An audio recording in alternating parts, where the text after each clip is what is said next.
Major 3 same 2 का संशय की एक रात खंड काव्य नरेश मेहता जी का है।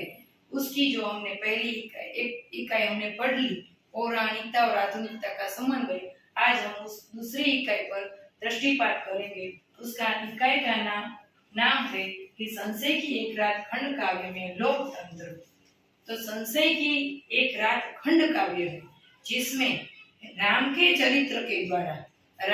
चरित्र के माध्यम से जो आधुनिक प्रश्न है युद्ध का, उसका उद्घाटन किया है। राम है एक पौराणिक पात्र है जो जनमन के मन में बसे हुए एक पात्र है, जो हमारी श्रद्धा का पात्र है। उस पात्र को माध्यम बनाकर नरेश जी ने हमें ये लोकतंत्र क्या है उसके बारे में समझाने की चेष्टा की है। लोकतंत्र या अर्थात लोग के द्वारा जो शासन होता है, वो जिसमें राजा का महत्व कम और प्रजा का महत्व अधिकतर होता है, उसको हम लोकतंत्र कहेंगे। तो काव्य में लोकतंत्र कहाँ पे है? तो पहला ये काव्य है वो 4 सर्गों में विभाजित है। 4 सर्ग के नाम भी प्रतीकात्मक है, जो प्रतीक के माध्यम से हमें समझाया गया है कि लोकतंत्र क्या है। पहला सर्ग का नाम है सांझ का विस्तार और बालू तट। इसमें शाम के समय के जो वर्णन हुआ है, बालू तट यानी कि जो रेत है, रेत में जब राम टहल रहे हैं, उसके मन में अनेक प्रकार के संशय है कि युद्ध करूं या न करूं। वो एक संशयग्रस्त मन का जो संकल्प है, वो संशय में सोचते रहते हैं, उसका वर्णन है। बालू तट का और सांझ के समय में राम एकाकी बालू तट में घूम रहे हैं और मन में सोच रहे हैं, उस बात का वर्णन है। तो दूसरा सर्ग है कि वर्षा भीगे अंधकार का आगमन।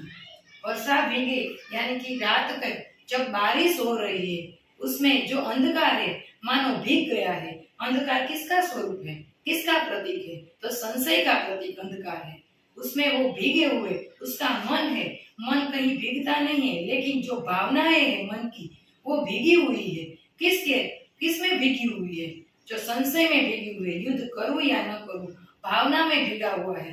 राम एक पौरुषवान, एक बलवान व्यक्ति है, लेकिन उसका मन है वो अत्यंत कोमल है, सुकोमल है।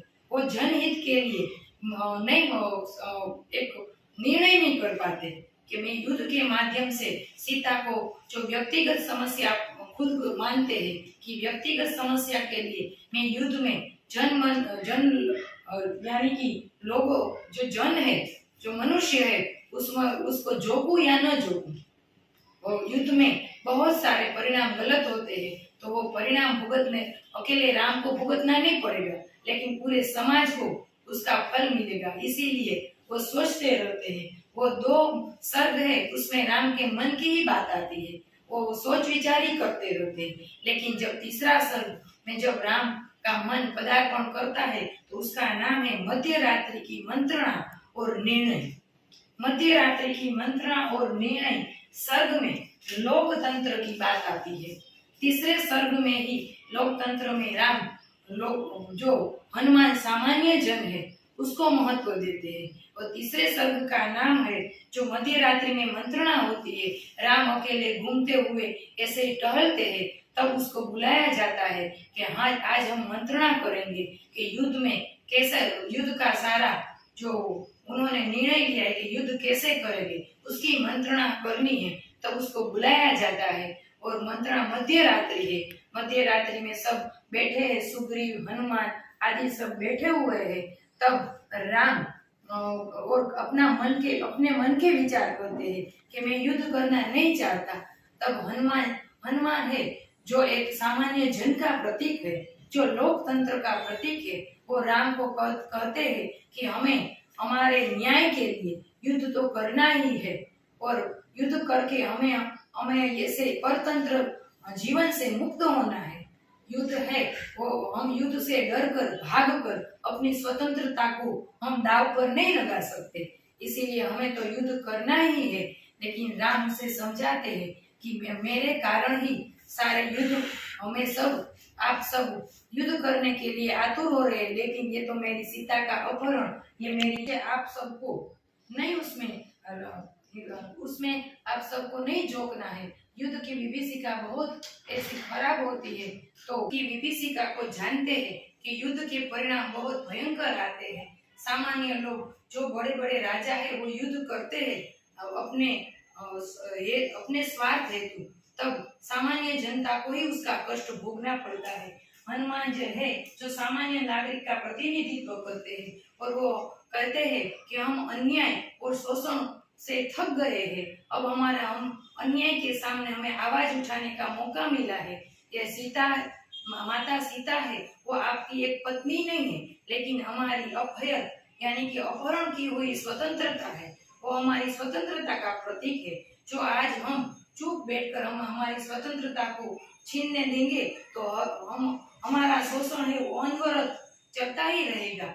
और राम युद्ध के बारे में जब सोचते हैं कि मुझे युद्ध नहीं करना है, तब दशरथ और जटायु की जो छाया है वो भी राम को युद्ध करने के लिए प्रेरित करती है कि ये युद्ध है और न्यायपूर्ण है।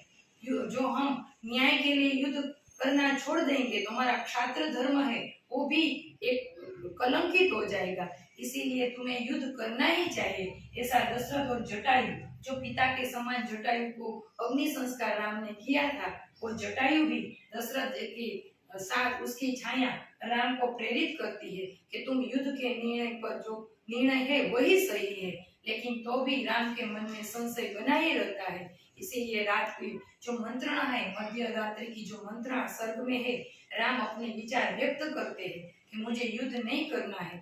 तब हनुमान, लक्ष्मण, सुग्रीव जो आदि महारथी है जामवान, और राम को कहते हैं कि ये आपकी कोई व्यक्तिगत समस्या नहीं है, सीता अपहरण वो हम हमारे सबके न्याय और शोषण, जो हमारी स्वतंत्रता का प्रतीक सीता है, तो जो हम आज उसका आवाज नहीं उठाएंगे तो रावण जैसे जो लोग है वो लोकतंत्र को भी मानो मार डालेंगे, लोगों की आवाज को भी वो ऐसे रोक देंगे। इसीलिए जो हम हैं वो युद्ध तो करेंगे ही। इसके बाद राम है वो राजा है, तो भी लोगों के सामने, जो हनुमान के सामने जो अपनी बात है वो मान लेते हैं और निर्णय कर लेते हैं, संशय युक्त मन से भी, संदिग्ध मन से भी। वो एक हमारे चौथे सर्ग का नाम संदिग्ध मन से जो राम निर्णय करते हैं कि मुझे युद्ध करना है, और क्योंकि पूरा एक सेतु भी बंध गया है, लेकिन राम की जो निर्णय है उसका ही सब राज, उसकी ही सब राज देख रहे हैं कि राम युद्ध के लिए हाँ कर दे। तब राम युद्ध के लिए हाँ नहीं करते तो हनुमान जो सामान्य नागरिक का प्रतिनिधित्व करते हैं, वो राम के साथ अपने जो बात करते, राम को कहते हैं कि सीता माता भले ही राम की पत्नी हो, किसी की वधू, किसी की दुहिता हो, पर हम कोटि कोटि जनों की तो केवल प्रतीक रावण की अशोक वन की सीता, हम साधारण जन की अपहत स्वतंत्रता है। इसीलिए अपना मत प्रतिस्थापित करने के लिए हनुमान राम को समझाते हैं कि हमें युद्ध करने की आप आज्ञा दे ही दीजिए, लेकिन हमें तो युद्ध करना ही है। जो लोकतंत्र का, जनसाधारण का प्रतिनिधित्व करते हुए हनुमान की वहाँ विजय बताई गई है, और राम हनुमान के निर्णय को सम्मान देते हैं और अपने निर्णय हनुमान के निर्णय के साथ मिला देते हैं और युद्ध के लिए तैयार हो जाते हैं। यहाँ पर हनुमान के मत के विजय बताकर लोकतंत्र की विजय यहाँ पर कवि ने बताई है कि लोकशाही में जो आज हम जी रहे हैं, जो राजा का निर्णय का महत्व नहीं है, प्रजा के निर्णय का महत्व है। जो प्रजा है वो हनुमान का प्रतीक है, और हनुमान ने राम को समझा बुझाकर अपनी बात मनवाकर युद्ध के निर्णय को एक खरा निर्णय बताकर युद्ध के लिए राम को तैयार कर लेते हैं। राम का मन संदिग्ध है तो भी वो हनुमान और आदि जो सब मंत्रणा में बैठे हुए हैं, सुग्रीव, जामवान, नल, नील, सबके निर्णय को अपना निर्णय मानकर युद्ध के लिए तैयार हो जाते हैं। यहाँ पर लोकतंत्र की कवि ने विजय बताई है। इसके द्वारा, इस लोकतंत्र की विजय के माध्यम से कवि ने हमें ये बताया है कि आज के आधुनिक युग में जो लोकतंत्र, लोकशाही है, उसकी ही विजय होती है। राजा, प्रजा के द्वारा ही राजा का निर्माण होता है। जो प्रजा नहीं है तो राजा का कोई अस्तित्व ही नहीं है। इस प्रकार हमारे कवि ने लोकतंत्र की बात इस काव्य में तीसरे सर्ग में उठाई है कि लोकतंत्र का क्या महत्व है, लोकतंत्र के आधार पर ही पूरा राजा का निर्माण होता है, और राजा के मन का भी निर्माण।